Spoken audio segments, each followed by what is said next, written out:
শুধু হামিদার মুখের কথায় আমার আব্বুর ফাঁসির রায় দিছে, এজন্য আমি দুঃখিত, আমি খুশি না। তো আমি হাইকোর্ট করব, করার পরে কপালে যা থাকে তাই হবে। আর তারা 1 লক্ষ টাকা চাইতেছে। তারা তো এবার হিটু শেখের মেয়ে নতুনভাবে গর্জে উঠেছেন। বাবাকে মুক্তি করতে যত টাকা লাগুক দিয়ে মুক্তি করার জন্য উনি কোর্টের বারান্দায় গেছেন। তবে এই কোর্টের বারান্দায় যাওয়ার মূল উদ্দেশ্য হচ্ছে বাবাকে বাঁচাতে হবে, কারণ তার বাবা ফাঁসির আসামি। আবার উনি নিজেও প্রশ্ন করেন, যদি 1 লক্ষ টাকা দিতেই হয় আমাকে, তাহলে আমার বাবাকে মুক্ত করে দিন, আমি 1 লক্ষ টাকা দিয়ে দেব। তার কারণ বাংলাদেশের এই দৃষ্টিতে বর্তমানে একটা আসামির সাজা 2টি করা হয়েছে, যেখানে ফাঁসি এবং 1 লক্ষ টাকা জরিমানা। সেই সূত্রকেই উনি কথা বলেছেন। তা কি দেখা যায়? আদালতের লোকজন সত্যিটা যাচাই বাছাই করে হয়তো বা রায় ঘোষণা করেছে। আর মা ভাইদের ছেড়ে দেশে জন্য খুশি, কিন্তু শুধু হামিদার মুখের কথায় আমার আব্বুর ফাঁসির রায় দিছে, এজন্য আমি দুঃখিত, আমি খুশি না। তো আমি হাইকোর্ট করব, করার পরে কপালে যা থাকে তাই হবে। আর তারা 1 লক্ষ টাকা চাইতেছে।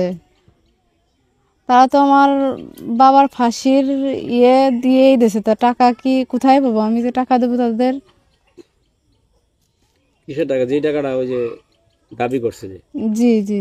আচ্ছা, তাহলে তারা আমার বাপের ফাঁসির থেকে বাঁচাই দিক, তাদের টাকাগুলো আমি দিয়ে দিবা না। টাকাগুলো আমি লোকজনের কাছ থেকে চাই চিনতে দিবা না। তাছাড়া তো আমাদের ঘর বাড়ি কিছু নেই যে সেইগুলো বিক্রি করে তাদের টাকা দেবো। তারা একটা জীবনও নিয়ে নিচ্ছে, আবার টাকার আবদারও করতেছে। তাহলে তাদের এটা লোভ। জনগণ তো তাদের অনেকই দিয়েছে, অনেক কিছুই করেছে তারা। এখন কি বলতে চাও তুমি? আসলে আমার আর কিছু বলার নেই ভাই। তাহলে সেই জজ হলে হয়তো ভালো হইতো। সে তো তখন খুশি না, আইন আদালতের লোকজনের অমান্য করে বলতেছে আমি খুশি না। তাহলে বিচারটা সে করলেই ভালো হতো, পুলিশের হাতে দেওয়ার কি দরকার ছিল?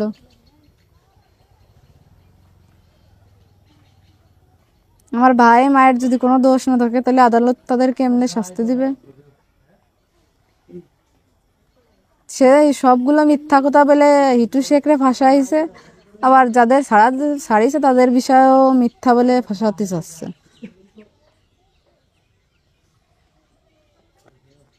অবশ্যই বলার আছে। তাদেরও যেরকম একজন লোক মারা গেছে, তারা ঘর বাড়ি সব পাচ্ছে, এবং আমার বাপের ওরকম ফাঁসির রায় দিছে, যা আমাদের ঘর বাড়ি ভাঙ্গিছে তারা যেন আমাদের ঘর বাড়ি যেরকম ছিল করে দিয়ে যায়। আচ্ছা, তোমাদের যে ঘরটা ভাঙছে ওইটা? জি। তোমার বাবা? জি।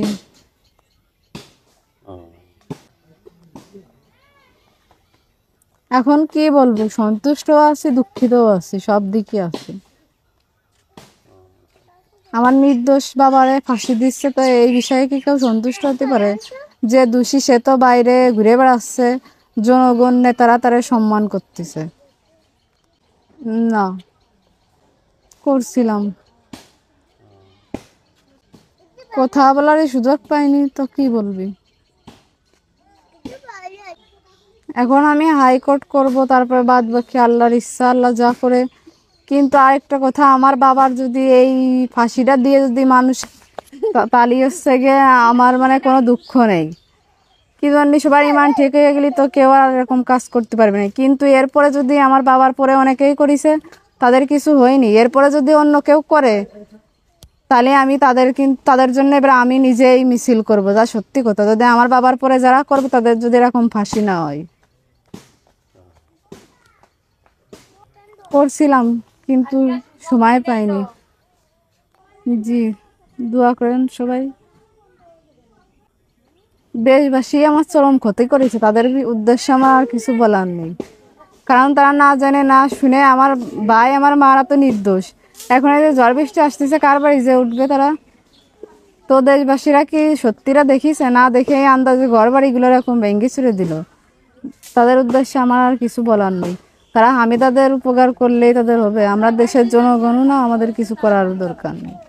দেশের নাগরিক আমি দেশের নাগরিক হলে তো তাহলে মানুষ আমাদের এইভাবে করতে পারতো না। আমি যারা অসহায় ওদেরই বেশি সাহায্য করুক, ওদের পাশে দাঁড়াক। জি, আমি তারা জিজ্ঞাসাবাদ করা হোক, কারণ ও ওই বাড়িতে ছিল। কিন্তু জনগণ এবং আইন আদালতের পরে আমার শ্রদ্ধা আছে, কিন্তু তারা আমার কথা শুনলো না। আমার বাবাও বলছিল, আমার ভাইরাও বলছিল, কিন্তু আমি তারা নিয়ে আসলো না। তো আমি মনে করবো যে এটা মিথ্যা, মানে একতরফাই বিচার করে নির্দোষ লোকরে ফাঁসি দিছে। যদি হামিদারে নিয়ে আসতো, আমাদের উকিল দিত, তাহলে আমি মনে করতাম যে সত্যি মিথ্যা যাচাই করে ফাঁসি দিচ্ছে। কিন্তু এটা একতরফাই বিচার করে নির্দোষ ব্যক্তিরে ফাঁসি দিচ্ছে। আর যে তবে হিটুর মেয়ে বর্তমানে বাবাকে মুক্ত করার জন্য যে পরিকল্পনা করছে তা কখনোই সাকসেস হতে পারবে না, এমন মন্তব্য এবং এমন কথা যা বাস্তব, কখনো এই রায়কে মকুব করা সম্ভব না।